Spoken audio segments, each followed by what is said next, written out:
Hello hi అండి, welcome to the video. యాక్చువల్గా ఈ ఛానల్ లోపల నేను చాలా ఇంట్రెస్టింగ్ స్టోరీస్ చెప్తూ ఉంటాను. సో ఆ పాయింట్ ఆఫ్ వ్యూలో నేను ఈ ఛానల్ని స్టార్ట్ చేయడం జరిగింది. సో మీకు ఇంట్రెస్టింగ్ స్టోరీస్ అంటే మ్యాక్సిమం చాలా మటుకు కల్పిత గాథలే ఉంటాయి, అంటే నేను క్రియేట్ చేసినటువంటి స్టోరీసే ఉంటాయి. సో మీకు అలా ఇంట్రెస్ట్ ఏమన్నా ఉంటే you can subscribe for my channel. So ఈ వీడియో లోపల నేను చెప్పబోయే కథ వచ్చేసి ఒక అబ్బాయి గురించి. బేసికల్గా సింపుల్గా చెప్దాం, ఎవరంతా చెడు చేయాలనుకున్నా ఏం చేయాలనుకున్నా కానీ అది మనకు జరగాలని రాసిపెట్టి లేకుంటే ఆ చెడు జరగదు, ఇంకా మంచే జరుగుతుంది. చెడు చేయాలనుకుంటే కూడా ఆ చెడులో మనకే మంచి జరుగుతుంది అన్న పాయింట్ ఆఫ్ వ్యూ కిందికి వస్తుంది ఈ కథ. సో బేసికల్గా పూర్వం భారతదేశం ఒక మామూలు పల్లెటూరు. ఆ పల్లెటూరులో ఒక తండ్రి, ఆ తండ్రికి ఒక కొడుకు. సో ఇక్కడ ఈ ఫ్యామిలీలో ఒక ట్రాజెడీ సిచ్యువేషన్ ఏంటి అంటే, అతనికి తల్లి లేదు, అంటే తల్లి చనిపోయింది. ఆ కొడుకుని ఇతనే పెంచుతున్నాడు. కొడుకు వయసు ఒక మామూలుగా ఒక 5 ఏళ్ళు 6 ఏళ్ళు అని చెప్పేసి అనుకోండి. So everything was fine. వాళ్ళకు ఒక తల్లి లేదనే లోటు మాత్రం ఆ కొడుకుకి, తల్లి లేని లోటు ఉంది కదా అని చెప్పేసేటటువంటి ఆ బాధ మాత్రం ఆ తండ్రికి ఎప్పుడూ ఉంది. సో ఇలా జరిగిపోతున్న టైం లోపల అతనికి వయసు ఉంది, మంచి ఆస్తి ఉంది, ఒకటే కొడుకు కాబట్టి బంధువులు కానీ ఫ్రెండ్స్ కానీ వీళ్ళందరూ సజెస్ట్ చేసింది ఏంటంటే, మళ్ళీ ఒక మ్యారేజ్ చేసుకోపోయేదేముంది, వచ్చే అమ్మాయి మంచిగా చూసుకుంటుంది అని చెప్పేసి, అరే ఇప్పుడు ఆ బాబుకి కూడా తల్లి కావాలి, సో ఆ పాయింట్ ఆఫ్ వ్యూలో నువ్వు ఇంకో పెళ్లి చేసుకుంటే నీ లైఫ్ బాగుంటుంది అది ఇది అని చెప్పేసి వాళ్ళ సజెషన్స్ ఇవ్వడం జరిగింది. బట్ ఇతను మాత్రం సరే వచ్చిన అమ్మాయి ఇప్పుడు నా కొడుకుని బాగా చూసుకుంటుందో చూసుకోదో అని చెప్పేసేటటువంటి ఒక డౌట్ ఉంది. బట్ వాళ్ళ బంధువుల్లోనే ఒక అమ్మాయి దొరికింది.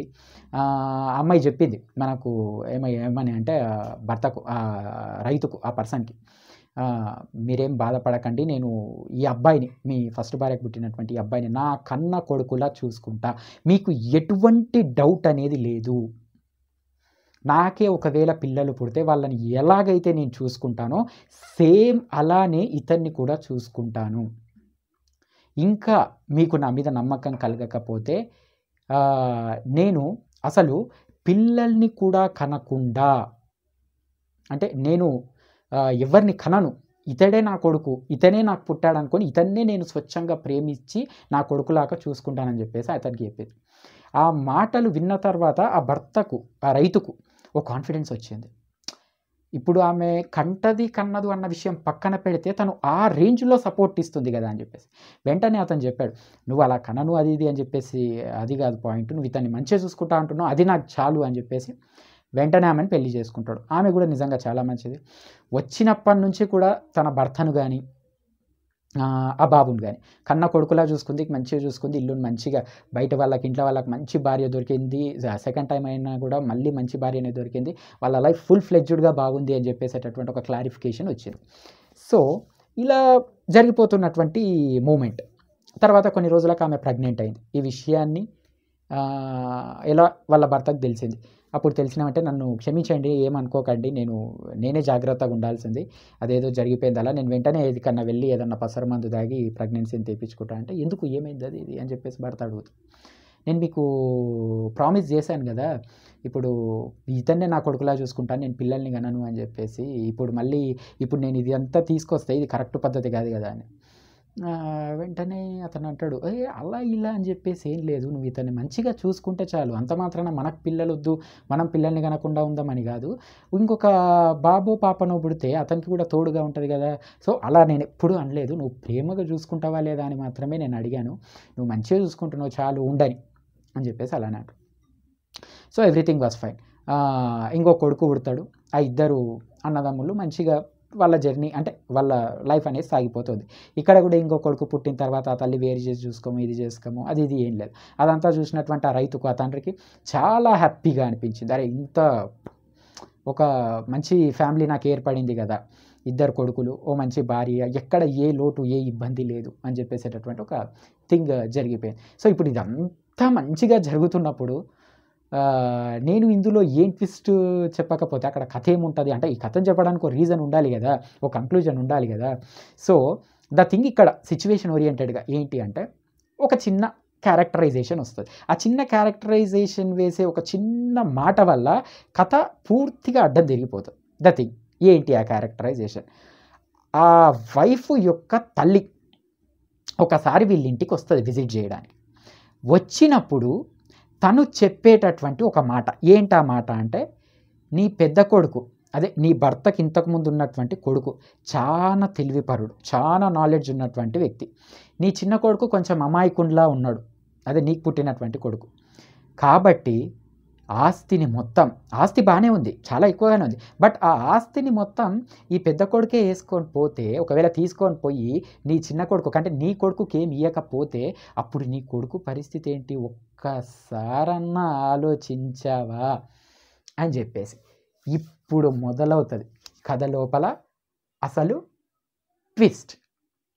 సో ఇక్కడ ఆ ట్విస్ట్ వచ్చేసి ఏంటంటే, ఆ మాట ఆమె చెప్పినప్పుడు ఈ తల్లి ఆ మాటను తీసేస్తుంది. ఏం మాట్లాడుతున్నావమ్మా నువ్వు, అలా ఎందుకు చేస్తాడు, వాడు చాలా మంచివాడు, చిన్నప్పటి నుంచి నేనే పెంచుతున్నా, నన్నే తల్లిలాగా చూస్తున్నాడు, నన్నే ప్రేమగా చూసుకుంటున్నాడు, అసలు నాకు వాడికి మేమిద్దరం తల్లి కొడుకులమే అన్నట్టుగానే ఉన్నాం, ఎవరో వేరే ఆమెకు పుట్టినట్టుగా లేడు. అటువంటిది నువ్వు ఈరోజు వచ్చి సడన్గా ఇంత పెద్ద మాట అంటే నేనేం మాట్లాడాలి, మేము మంచిగా హ్యాపీగా బతుకుతుంటే నువ్వు వచ్చి మొత్తం చెడగొట్టినట్టుగా ఉంది కదా అని చెప్పేసి అప్పుడు ఆ తల్లిని తిట్టి పంపించేసింది. బట్ ఆ మాటలు మాత్రం తన బ్రెయిన్లో తిరుగుతూనే ఉన్నాయి. ఒకవేళ ఇది నిజమైతే పరిస్థితి ఏంటి, ఒకవేళ ఇది నిజమైతే పరిస్థితి ఏంటి అని ఒకటే పనిగా మాటలు బ్రెయిన్లో తిరుగుతూనే ఉన్నాయి. ఏం చేయాలో అర్థం కావట్లేదు. ఇప్పుడు ఈ విషయాలు పోయి తన భర్తతోనే మాట్లాడితే ఇన్ని రోజులు తను ఉన్నదానికి విలువ లేదు. ఏం మాట్లాడాలి, ఏం చేయాలి, తన కొడుకుని ఏమన్నా కాపాడుకోవాలా, చెయ్యాలా, ఎక్కడేం అర్థమవుతలేదు. తన తల్లి చెప్పినట్టే తన కొడుకు కొంచెం అమాయకుడు. ఎలా ఎలా ఆ పెద్ద కొడుకు చిన్న కొడుకు మాత్రం కలిసే ఉంటాడు, ప్రతి సందర్భంలో తమ్ముడిని కాపాడుతూనే ఉన్నాడు. బట్ ఇదే లైఫ్ టైం ఉంటుందా, ఉండదు. నేను మా ఆయన ఉంటామో ఉండము, తర్వాత వాడి పరిస్థితి ఏమైపోతుంది, ఇది బ్రెయిన్లో తిరుగుతూనే ఉంది. ఒక్కసారి అది మంచైనా చెడైనా ఒక ఆలోచన మన బ్రెయిన్లో పాతిన తర్వాత హ్యూమన్ మెంటాలిటీ ఇంకా అయిపోయాయి, ఇంకా అది తిరుగుతూనే దానంతకు అదే పెద్దగా ఒక పెద్ద ప్రపంచం లాగా మారుతుంది. సో ఆమెకు కూడా సేమ్ అలానే పెద్దగా ఆలోచన పెరుగుతుంది. ఏం చెప్పాలి, ఏం చేయాలి, దీని గురించి మనం, సో ఏంటి థింగ్ అని చెప్పేసి సరే అని చెప్పేసి ఇలా జరుగుతున్నటువంటి మూమెంట్లోనే ఒకసారి ఆ భర్త ఏదో వ్యాపారం పని మీద వేరే ప్రాంతానికి వెళ్ళి 1 నెల 2 నెలలు వస్తాయని చెప్పేసి వెళ్ళిపోతాడు, అన్ని జాగ్రత్తలు అవి చెప్పేసి. ఈ టైంలోనే నేను చేస్తే ఏమన్నా చేయాలి, దీని తర్వాత నాకు అవకాశం లేదు అని చెప్పేసి ఏం చేయాలని నిర్ణయించుకొని సరే అని చెప్పేసి ఒక చిన్న ప్లాన్ వేస్తుంది. సో ఆ ప్లాన్ వేసి వచ్చేసి ఏంటంటే తన పెద్ద కొడుకు దగ్గరికి వచ్చేసి చెప్తుంది, మీ నాన్న నీకు విషయం చెప్పమని నాకు చెప్పాడు. అదేంటి అంటే, నువ్వు మీ నాన్న సహాయం లేకుండా, ఎవరి సహాయం లేకుండా ఏదైనా కొత్తగా మంచిగా అద్భుతంగా ఏదైనా ఒకదాన్ని సాధించి తీరాలి. అలా తీరితే నా కొడుకు ప్రయోజకుడయ్యాడు, నా కొడుకు నా ఆస్తిని కానీ లేకపోతే నా గౌరవాన్ని కానీ ముందుకు తీసుకెళ్లే విధంగా తయారయ్యాడనే ధైర్యం మీ నాన్నకు వస్తుందంట. కాబట్టి నువ్వు బయటికి వెళ్ళి ఏదైనా ఒకటి సాధించుకురా నాన్న, ఇల్లు వదిలిపెట్టు అని చెప్పేసి ప్రేమగా ఆప్యాయతగా తల్లి చెప్తుంది. ఇప్పుడు తండ్రి చెప్పాడు అని చెప్పేసి కన్న తల్లిలా ఇంతవరకు ఏ రోజు కూడా అబ్బాయిని తిట్టనటువంటి తల్లి, ఇంతవరకు ఏ రోజు కూడా ఆ అబ్బాయిని బాధ పెట్టనటువంటి తల్లి, మరి అటువంటి తల్లి చెప్పేసరికి ఎందుకు వినాడు? కొంచెం అమౌంట్ తీసుకొని, అదే కొంచెం డబ్బు దారి ఖర్చులకు తీసుకొని, కొన్ని బట్టలను చదువుకొని మెల్లగా ఆ ఇంట్లో నుంచి ఏదైనా సాధిద్దామని బయటికి వెళ్దామని చెప్పేసి నిర్ణయించుకుంటాడు. అప్పుడు వెంటనే ఆ తల్లికి ఒక చిన్న డౌట్, నిజంగానే బయటికి వెళ్ళి ఏదైనా సాధించి తిరిగి వచ్చేస్తే అప్పుడు పరిస్థితి ఏంటి? అప్పుడు ఇంకా తన భర్త ముందల కూడా ఇంకా గొప్పగా అవుతుంది కదా. ఏం చెయ్యాలి అని చెప్పేసి ఆలోచన చేసి సరే అని చెప్పేసి, నాన్న నువ్వు ఎక్కువ కష్టపడకుండా నీకు ఒక విషయం చెప్తాను విను. ఇక్కడి నుంచి ఫలానా దూరం లోపల ఒక రాజ్యం ఉంది, ఆ రాజ్యం లోపల రంగడు అని చెప్పేసేటటువంటి ఒక వ్యక్తి ఉన్నాడు. ఆ వ్యక్తి దగ్గరికి నువ్వు వెళ్ళి కలువు, అతని దగ్గర ఉన్న విద్యలన్నీ నువ్వు నేర్చుకో, మొత్తం అంతా సెట్ అయిపోతుంది అని చెప్పేసి చెప్తాడు. సరే తన తల్లి ఇంత మంచి ఐడియా ఇచ్చింది కదా అని చెప్పేసి వెంటనే బయలుదేరుతాడు, ఆ ప్రాంతానికి వెళ్తాడు. అక్కడ వెళ్ళిన తర్వాత రంగడు అని చెప్పేసేటటువంటి ఆ పర్సన్ని కలుస్తాడు. ఆ పర్సన్ని కలిసిన తర్వాత అతనికి తెలిసిన విషయం ఏమిటంటే, ఈ రంగడు ఒక దొంగ, తన తల్లి తనను ఒక దొంగ దగ్గరికి పంపించింది.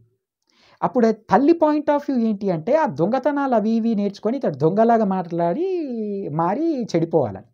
బట్ ఇక్కడ ఈ కొడుకు పాయింట్ ఆఫ్ వ్యూ ఎలా ఉందంటే, మా అమ్మ నన్ను ఒక దొంగ దగ్గరికి పంపించి అతని దగ్గర ఏమేం విద్యలు వస్తే ఆ విద్యలు నేర్చుకో అన్నదంటే, దాని వెనుక ఏదో రీజన్ ఉండి తీరుతుంది, దాని వెనుక ఏదో పరమార్థం ఉండి తీరుతుంది. చిన్నప్పటి నుంచి నాకు ఏ తప్పు చేయలే. ఇప్పుడు ఒక ఏదన్నా పర్సన్ మనకి ఎప్పుడన్నా హాని చేశాడంటే సరే హాని చేశాడని చెప్పేసి అనుకుంటాం. ఇప్పటి వరకు హాని చేయని పర్సన్ ఏదన్నా చేస్తున్నాడు అంటే హాని అని చెప్పేసి ఎవరు అనుకోరు కదా. Natural human mentality. సో నా తల్లి నాకు మంచిగా చెప్పింది కదా అన్న పాయింట్ ఆఫ్ వ్యూ ఆ దొంగ దగ్గర చేరి దొంగతనాలు ఎలా చేయాలనే విషయాన్ని నేర్చుకుంటాడు. ఎవరి ఇంట్లో డబ్బులు ఎక్కడ దాచిపెడతారు, ధనికులు అంటే డబ్బున్న వాళ్ళు ఎక్కడ దాచిపెడతారు, బీద వాళ్ళు ఎక్కడ దాచిపెడతారు, ఎవరి దగ్గర మనం దోచుకోవాలి, దోచుకున్న డబ్బును ఎలా ఖర్చు చేయాలి, దాంతో మనం ఆనందంగా ఎలా బతకాలి, ఇవన్నీ చేసిన తర్వాత ఎలా దొరకకుండా ఉండాలి. ఈ మ్యాజిక్ అక్కడనే ఉంటుంది కదా, ఎలా దొరకకుండా ఉండాలి అనే దగ్గర.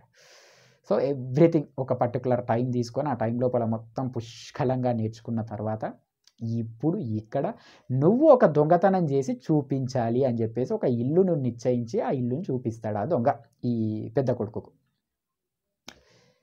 అతనికి నేర్చుకున్నంతసేపు అంతా ఓకే అనిపించింది. బట్ ఇప్పుడు దొంగతనం చెయ్యి అని అనేసరికి కొంచెం ఒక రకమైన ఫీల్, దొంగతనం చెయ్యాలనా అన్న పాయింట్ ఆఫ్ వ్యూ వచ్చింది. ఎందుకంటే చిన్నప్పటి నుంచి ఎక్కడ ఎటువంటి తప్పు చెయ్యకుండా ఉన్నటువంటి పర్సన్ ఆ చిన్న కొడుకు. సరే ఇక ఆప్షన్ లేదు, ఏం చేద్దామని చెప్పేసి సరే ఏదైతే అదే అని చెప్పేసి ఒక చిన్న క్వశ్చన్ అడుగుతాడు ఆ రంగాన్ని. ఏమనంటే, నేను నా ఫస్ట్ దొంగతనానికి ముందు నా తల్లి ఆశీర్వాదం ఇలా తీసుకోవాలనుకుంటున్నాను, ఒకసారి ఇంటికి వెళ్ళి వస్తానని చెప్పేసి. సరే ఓకే వెళ్ళిరా కానీ త్వరగా రా అని చెప్పేసి రంగడు చెప్తాడు. చెప్పిన తర్వాత తన ప్రయాణాన్ని మొదలుపెట్టి ఇంటికి వెళ్తాడు. ఇంటికి వెళ్ళిన తర్వాత అక్కడ చూస్తే సినారియో ఏంటి అంటే, తన తండ్రి ఇంకా రాలేదు. ఇంచుమించుగా ఒక నెల గడిచిపోయింది. ఇప్పుడు తను ఇంటికి ఎంటర్ అవుతున్నప్పుడే తన ఇంట్లో నుంచి భటులు తన తమ్ముణ్ణి గుంజుకొని తీసుకుపోతున్నారు. ఎక్కడికి? రాజదర్బార్ దగ్గరికి, అక్కడికి న్యాయస్థానానికి. ఏం జరుగుతుందో విషయం అర్థం కాలే. తల్లి ఏడుస్తుంది, నా కొడుకు అలాంటోడు గాడు అని చెప్పేసి అరుస్తుంది. ఏం చెప్పాలి, ఏం చెయ్యాలి, ఏం అర్థమవుతలేదు. ఎవ్వరు ఎంత ఆపినా కానీ ఆ భటులు వినకుండా తీసుకొని వెళ్ళిపోయారు. ఇప్పుడు ఈ పర్సన్ ఏం చేయాలని అర్థం కాక వెంటనే ఇంటి దగ్గరికి వచ్చి అసలు ఏమైందమ్మా అని చెప్పేసి అడుగుతాడు. తమ్ముణ్ణి ఎందుకు భటులు గుంజుకపోతున్నారు? నాకు తెలిసి వీడియో కొంచెం లెంత్ ఎక్కువైంది కదా. సో నెక్స్ట్ పోర్షన్ నెక్స్ట్ వీడియోలో నేను కంటిన్యూ చేస్తా. బట్ కథ మీకు ఎలా అనిపించింది అన్న విషయాన్ని మాత్రం ఖచ్చితంగా ప్లీజ్ కామెంట్ చేయండి. సో ఎలా చెప్తే మీకు బాగా అనిపిస్తుంది, ఎలాంటివి మీకు వినాలనిపిస్తుంది అన్న పాయింట్ ఆఫ్ వ్యూలో నేను ఆలోచన చేస్తాను. బట్ తర్వాత మాత్రం హైలైట్ ట్విస్ట్ ఉండబోతుంది. Please wait for that twist. Next part అంటే నెక్స్ట్ వీడియోలో ఖచ్చితంగా దాన్ని ఈ కథను ఒక ఎండ్ పాయింట్ ఇచ్చేద్దాం. Thank you for watching.